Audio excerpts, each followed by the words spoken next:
मनोरंजनानं भरलेला असा हा सोहळा आहे, त्यामुळे तुम्हा सर्वांची उपस्थिती खूप वंदनीय आहे.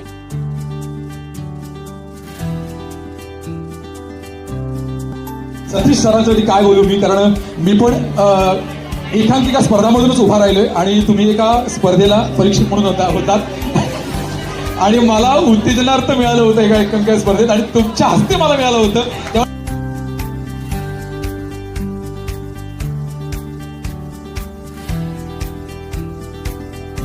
माझ्या वडिलांच्या आठवणी मला शेअर करायला मिळाल्या, याच्यापेक्षा माझ्यासाठी बशीच कुठलं मोठं नाही आहे.